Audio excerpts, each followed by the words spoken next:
It's now a complete disarray ang nangyayari sa Senado. Sila lang yung ganyan. Yung executive nagtatrabaho. Yung mababang kapulungan nagtatrabaho. Yung judiciary niya nagtatrabaho. Yung Senate minority gustong magtrabaho. Yung Senate majority ayaw mag-report sa trabaho. Ang gusto ni Alan Peter Cayetano, mag-Facebook live na lang. Nag-Facebook live na naman po. So may time siya mag-Facebook live. Wala siyang time mag-preside, mga kababayan, sa Senado. Pinili niya mag-Facebook live kaysa mag-preside.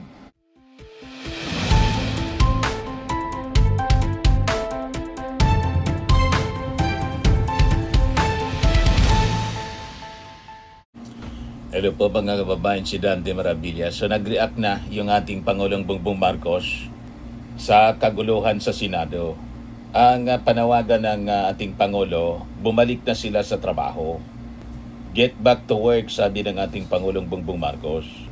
Then sabi ng ating Pangulo, they're examining all their options, looking at the Constitution to remedy the situation in the Senate.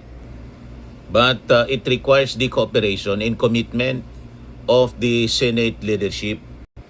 So malamang mga kababayan, baka kailangan na po na somebody should file a case against the majority senators for dereliction of duty.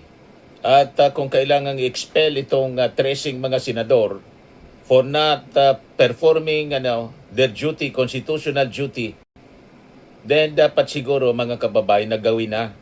Yan, sabi ng ating Pangulo, President Marcos, I'm afraid all these events that we have been witnessing has thrown the Senate and its leadership, the whole Senate, into this area niya. Iningan siya ng reaction kanina ng mainstream media.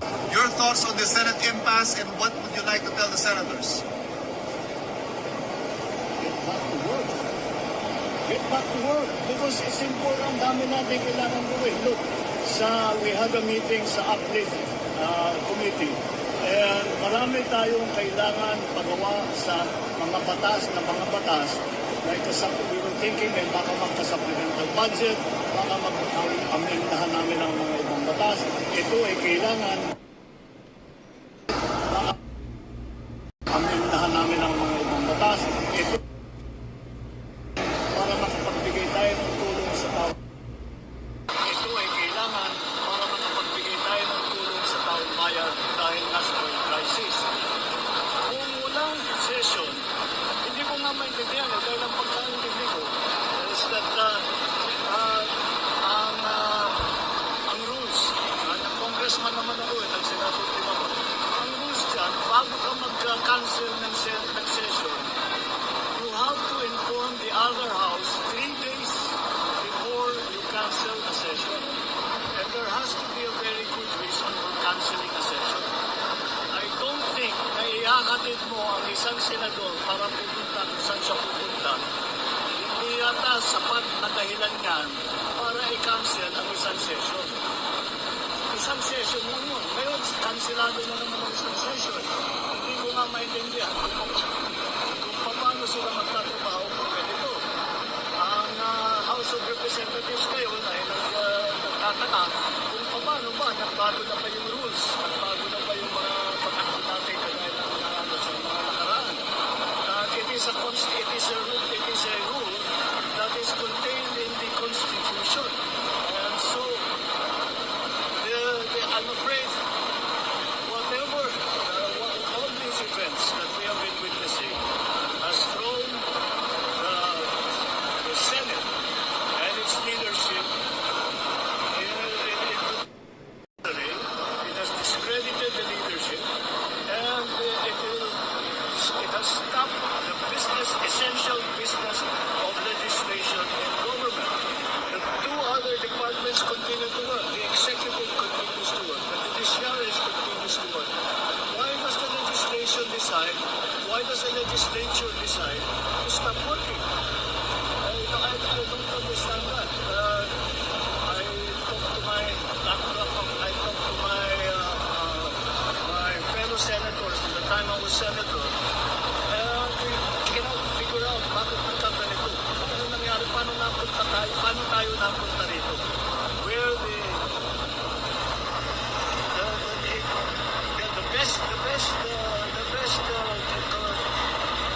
best description I can have is that the legislature is now in disarray.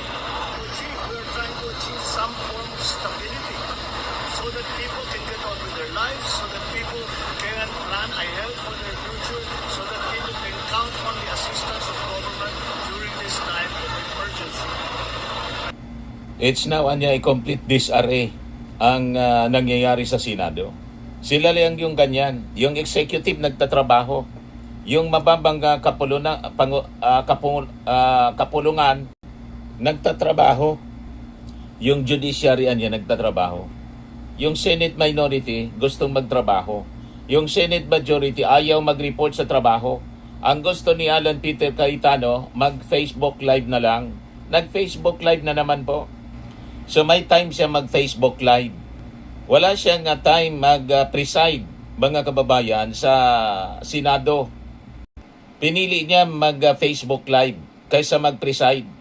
Ayaw niyang mag-report sa trabaho, pati yung majority senators, kasi alam niya, once na kinunbin niya yung sesyon ng Senado, halimbawa mamaya, ay sigurado po, mapapalitan na siya bilang Senate President. Ayaw niyang bitawan yung pagiging Senate President. Kaya sabi po niya ni Raffy Tulfo, kung matapang ka niya, pumunta ka sa plenary at doon ka magsalita kung ano mang issue, mayroon ka against anything or against us, the minority. Magbanggaan kami sa plenary, huwag sa Facebook. Sabi po ni Raffy Tulfo. So anong kinakatakot ni Alan Peter Cayetano? Abogado siya. Si Raffy Tulfo, broadcaster lang, mga kababayan at vlogger. Bakit ayaw? Kasi mga kababayan, susupalpalin siya ng mga minority senators. Kasi alam niya mali siya. At alam niya, wala na siyang numero. Yung sinasabi niyang solid na 13, yung 11 niya, sigurado, wala na din yon. May gumigiwang-giwang na sa kanyang natitirang 11 na mga senador. Kaya ginawa niyang hostage yung Senado, mga kababayan. Kaya tama itong sinabi po ni dating Senate President Frank Drilon. Ang solusyon, magkaroon sila ng sesyon at magbotohan kung sino talaga ang mayorya. Hindi pwede yung walang sesyon at labag sa kanilang kalendaryo yan. Labag sa ating saligang batas. Dapat sundin nila ang kanilang kalendaryo. So anyway, naiipon po yung kasalanan nila, mga kababayan. Malamang patong-patong na kaso other than the obstruction of justice at mga plunder cases. In other cases, laban dito sa mga Duterte senators, ito pa, dereliction of duty at paglabag sa mandato ng ating konstitusyon bilang mga incumbent senators po. Hindi na sila nagtatrabaho. So naiipon ang kanilang mga kasalanan, mga kababayan. Kasalanan sa ating bayan. Ngayon, ayaw nila mag-sesyon, mga kababayan, pero pwede yung hearing. Si Senate Blue Ribbon Committee hearing sila bukas. Sabi ni Raffy Tulfo, yung Blue Ribbon Committee na binuo nila, yan ay bastard because it was born out of illegitimacy. Ginagamit nila yung Senado, mga kababayan, para baliktadin yung lahat ng mga nangyari sa investigasyon ng Senate Blue Ribbon Committee sa pamumuno noon, mga kababayan, ni Ping Lacson. Saan ka nakakita, mga kababayan, na Senate Blue Ribbon Committee na ang mga members puro may kasong plunder, more than half. O di ba, mga kababayan? Maniwala kayo sa mga sasabihin ng mga testigo doon na malamang puro planted po, puro paid witnesses para baliktadin yung committee report, mga kababayan, ni Ping Lacson. Yun malamang ang intensyon at yun ang napag-usapan nila sa Facebook Live kanina ni Alan Peter Cayetano. Guest niya sa Facebook Live, si Marcoleta. O di ba? Malinaw, mga kababayan. Talagang ang titigas nitong mga mukha ng mga Duterte senator. Red, nung chairman ako ng Blue Ribbon Ayan, Committee, was that that platform Facebook Live. allows us for anyone to testify at makikita po natin yung testimony nung magte-testify. Nagtataka lang ako, bakit umiba ngayon na ilan buwan walang hearing kung kailan may mga bagong revelasyon at medyo mabibigat na yung mga witnesses na nagiging available. Anytime po, may malalaking witnesses din or mayroon din po mga pwedeng biglang magsabi ng totoo, no? Malamang yung sinasabi nilang magsasabi ng totoo. Lahat ito yung mga witnesses na tulad ni Gutesa. At si Gutesa malamang lumitaw uli at may bagong script mga kababayan na gagamitin at isasabit nila yung gusto nilang isabit at ikiklear yung sarili nila na nasabit doon sa investigation ng Senate Blue Ribbon Committee na legit. Yun possibly ang plano bukas mga kababayan. Sabi ko sa inyo, pag itong mga taong ito ang nag-conduct ng investigation, wag na tayong maniwala. Puro ito po ay scripted tulad ng pinabasa na affidavit ni Marcoleta kay Gutesa. Uulitin yon mga kababayan possibly bukas. Ayan ang plano. Sinasabi nila dito. So of course, the man of the hour tomorrow, Senator Dante Marcoleta. Ayos eh. Magandang tanghali. Kumusta po kayong lahat, mga kababayan? Ito po, Yung mga pagmumuka, may plunder case ito, para si sa araw ng bukas. Marcoleta. Paano maniwala tayo sa taong to? Ang inyong total support. Huwag po kayong kukurap.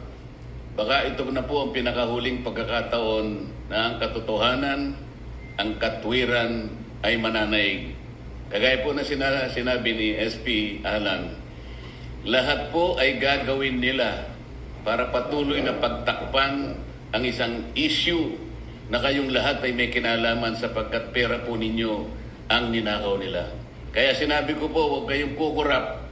Ang gagawin namin bukas will define the direction of this country kung saan tayo papunta. Salamat po sa inyong lahat at sa inyong suporta.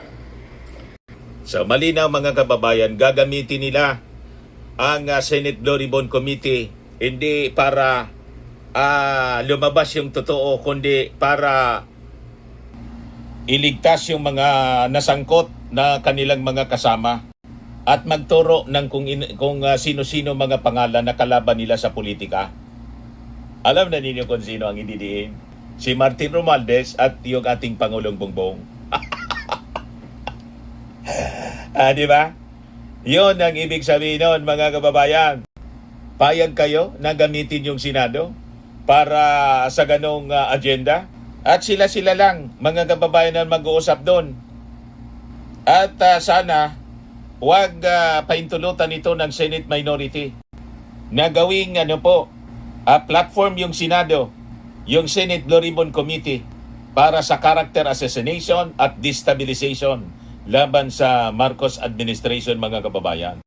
Yon ang kanilang ipinapahiwatig ngayon. Malinaw, it will define the direction of this country. Ang direksyon na yon papunta sa pagligtas mga kababayan sa kanilang mga kasama, pag-shield kay Sara Duterte, at destabilization sa Marcos administration using this Blue Ribbon Committee na ang sabi ni Raffy Tulfo, a bastard, illegitimate. Ulitin ko lang po. Malinaw po, Kaya pinapaiwatig pinapaswerte, nila. diba? To tell the truth, the whole truth, and nothing but the truth. Walang truth po sa inyo. Unang-una, si Gutesa, yung the whole truth niya, lumalabas na puro scripted, pati yung notary, piki. So, falsos in uno, falsos in omnibus na. Kung ginawa yon ni Marcoleta noon, paano kami maniniwala ngayon? Di ba? Walang katotohanan sa inyo po. Pag sa kampo ng mga Duterte, hindi kayo sanay magsabi ng totoo. Puro kasinungalingan ang lalabas sigurado. But anyway, tingnan natin kung paano i-appreciate ng ating mga mamamayang Pilipino. Di ba? Yan ang sinasabi dito ni Alan Peter Cayetano. Kasi may half-truth, may tinatago na truth, mayroon pong lies, no? Series of hearings to. Pag naumpisahan po natin bukas, nandyan na yung momentum. Inuulit ko po ha, pag may 13, automatic, hindi ko kailangang mag-resign, sa inyo na. In fact, tinitingnan ko lang, day by day, week by week lang, na matuloy lang itong mga hearing at maumpisahan lang. Baka naman yun lang ang trabaho ko. I'd be more than content to go. The day that God uses people to tell me na meron na kaming napili to lead us. In fact, sinabi ko na rin sa 12, gawin yung kandidato ang bawat isa sa atin dito.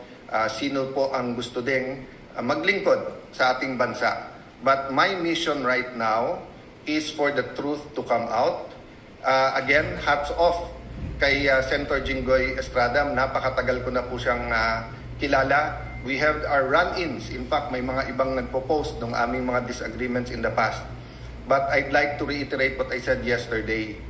Yung sinabi ni Senator Jinggoy na may ebidensya siya na talagang pinipilit siya lumipat at ang kapalit ay kanyang freedom at walang kaso, that's not hearsay to me because narinig ko mismo yung conversation. And palakas ng palakas yan, yung threat na yan sa iba pa naming mga kasama. So, dun sa 11, maybe some of them have a reason na mag-ingay, lumaban, i-discredit yung Blue Ribbon kasi especially pagdating dun sa 18 Marines, nabanggit din ang pangalan nila, allegedly nahatiran din ng malay-maleta. Having said that, dun naman sa inyo na mga tinatakot lang kasi I know at least one member na tinakot siya. Kasama na namin siya eh. Actually, nung araw mas bilib ako sa kanya kaso kay Jinggoy. At sinabi nga niya na sama na, siya pa nga nagko-complain. Pero ngayon, nagsasalita pa laban sa amin. But at the right time, no, we'll talk about that. My point is, we will stay strong, but please pray for us kasi may individual circumstances ang bawat isa and marami kaming hindi kontrolado. Diba? And yung pagdating ng mga witnesses. By the way, gusto ko lang malaman nyo, we also invited the Office of the Ombudsman, the DPWH, and the DBM or the representatives kasi we'll do this very orderly. We'll find out nasaan na ba investigasyon nila, ilan na ba talaga ang ghost at hindi, magkano ba talaga ang involved dito. So ang daming impormasyon na kailangan maging malinaw sa atin lahat. So magandang tanghali po. Please pray for our meetings today. And ulitin ko po we're not praying that God be on our side. We're praying that we be on God's side. And to listen and to hear the prayer, dapat may basis. And the basis is God's Word. And of course, the basis is yung tamang counsel na dun lang tayo sa tama. Hindi pwedeng kasinungalingan. Naniwala kayo sa mga sinasabi ni Alan Peter Cayetano? Pag naniwala kayo kay Alan Peter Cayetano, nabodol kayo ng false teacher. O, di ba? Mga kababayan. Kaya tama itong sinabi ni Gia Polihimia, isa pong